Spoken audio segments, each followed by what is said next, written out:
wanted to film a video kind of talking about 5 tips to getting yourself started. If you are stuck in a rut with your health and fitness goals and you are looking to get back into things, or if you've never even stepped foot in a gym, these are 5 things that helped me kind of start off my journey. So without further ado, let's get into it. Number 1, figure out what your goal is and why. Is your goal to lose weight? Is it to gain muscle? Is it to get healthier in general? Is it to get out of the house? Like, what is it that you're trying to achieve? As corny as it may seem, write it down. I've always been taught by close family members that seeing something on paper, or when it comes to mood boards or whatever it is, seeing it in front of you is going to help you to make that mind connection. My personal goal was to lose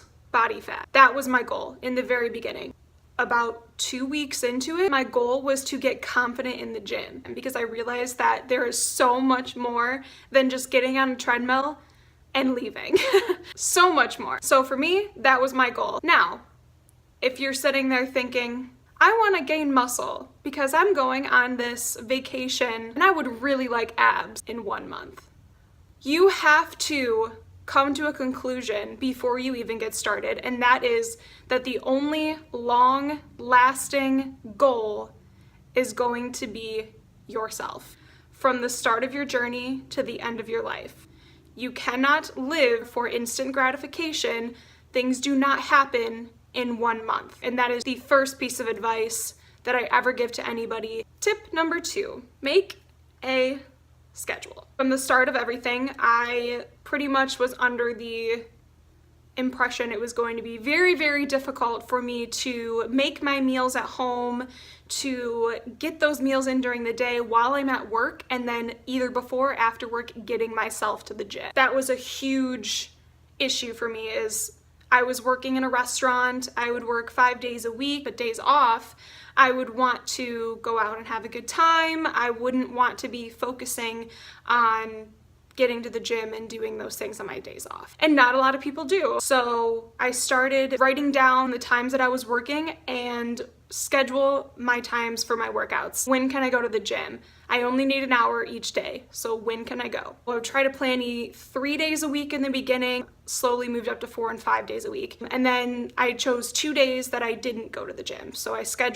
wrote down rest day. All those times when you're going, I don't have time for this, I don't have time for this. Once you see down on paper that, yeah, actually you do have an hour time slot each day, even if you don't have the desire at that moment, that is going to be key to getting yourself to a workout. Meal prepping is another thing that's going to save you time, save you money. All those groceries you buy every week that you throw out. Every time I've ever meal prepped, I've actually used my money wisely. Yeah, making a schedule is going to help you out a lot, and just kind of, make a plan for the week for yourself. Tip number 3, understand your own body. What I mean by that is that everyone is different. I don't care how cliche that this sounds, it is so accurate. I see so many things on the internet and people talking about, oh, I did the Kim Kardashian butt workout for a week, and I mean, I don't know. Like, I just see so many people trying to do exactly what other people are doing. Getting ideas for meals, getting ideas for workouts, totally fine. Do it. But you are not going to create the same results, and all we want is realistic expectations, okay? So that's gonna be a big theme here. We gotta be realistic. We can't just say, we're gonna do this for a month. Like, no, that's not realistic. Figuring out your own body, getting back to that. What I mean by that is when I got started, the first thing that I did is I looked up a little calorie counter calculator, typed in my height, weight, age, gender, my activity level, my goals. You put all that in there and it shoots you out a number, and it just says, hey girl, if you want to maintain, eat this many calories a day. If you want to lose weight, eat this many calories a day. And if you want to gain weight, you can eat this many calories a day. And if you're planning on going to the gym, write that in there. Try it kind of both ways.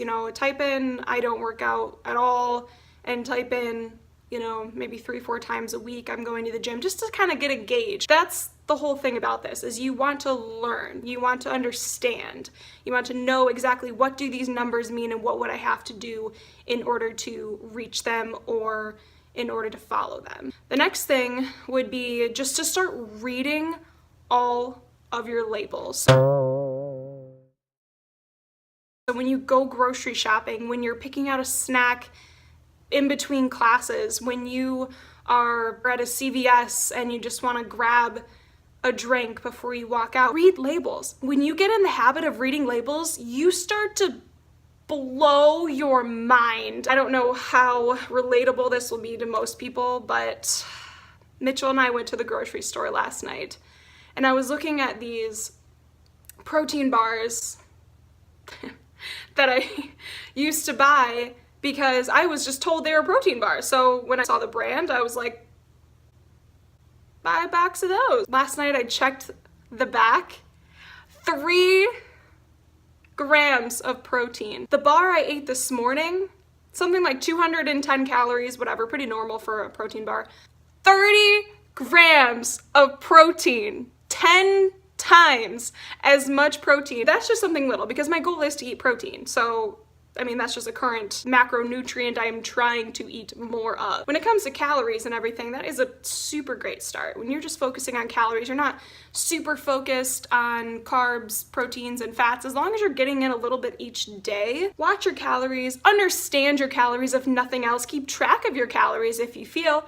For a whole week, just write down everything you eat.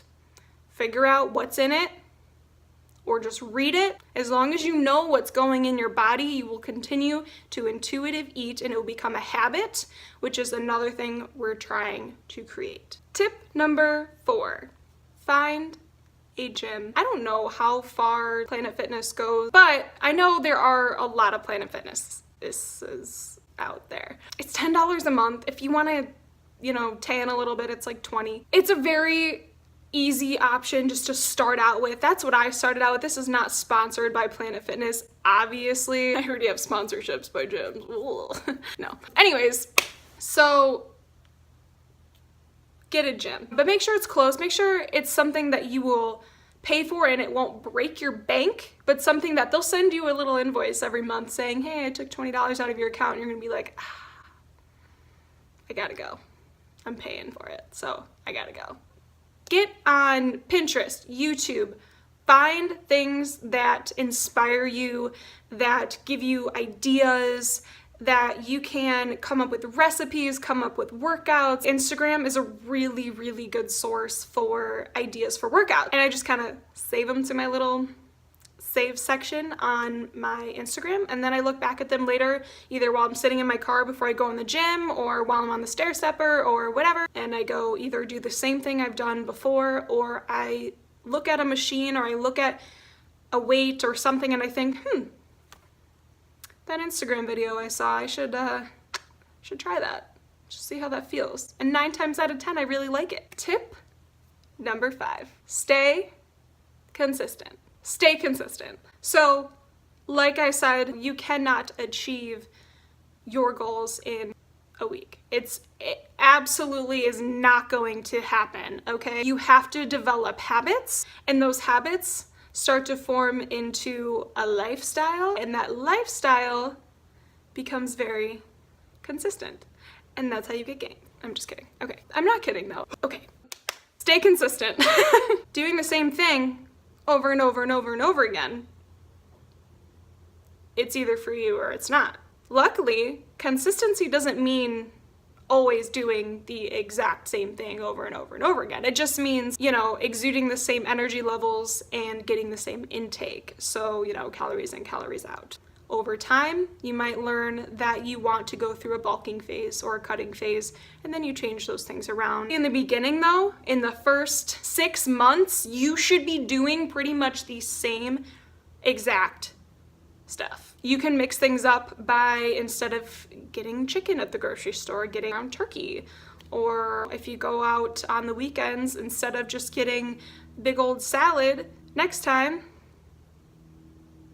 get a different salad. You just kind of keep changing things up, even though it's consistently me getting to the gym, working out my muscles in different ways in different areas, I'm still consistent. Hopefully that made sense. So I did want to kind of just give a little outro talking about how I got started in all of this. Basically, not to be mushy, I had a really struggle bus of a time from about 12 to 21 years old. I was very insecure, as I am now and will always be, because life, whatever. But yeah, definitely had my rough moments as far as my self-image and my body image and all kinds of things. And I did not do anything different because I was harassed or bullied or made to feel any type of way. It was just my own head. It was my own insecurities.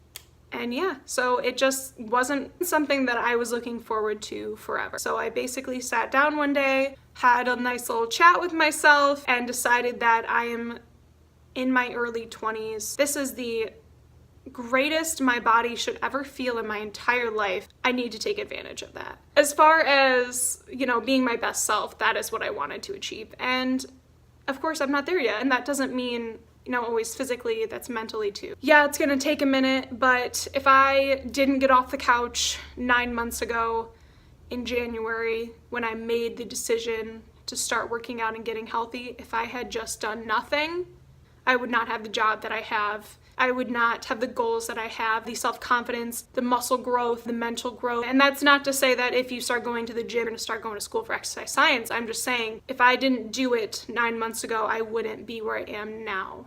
Even though this was 5 tips, that would be my biggest 6th tip, I guess. Anyways, thank you again so much for watching. That was my 5 or 6 tips on how to get started. And as always, if anyone has any questions about anything ever, please feel free to reach out to me. If you have my Instagram, if you want to message me on here, please do so. Leave a comment below if anything I've said kind of resonated with you, or maybe I said something you didn't agree with. Whatever the case is, open to conversation. So go ahead and do that. Maybe hit the subscribe button on your way out. And thank you so much for watching. Hopefully I edit this and get it up there by the end of the weekend or something.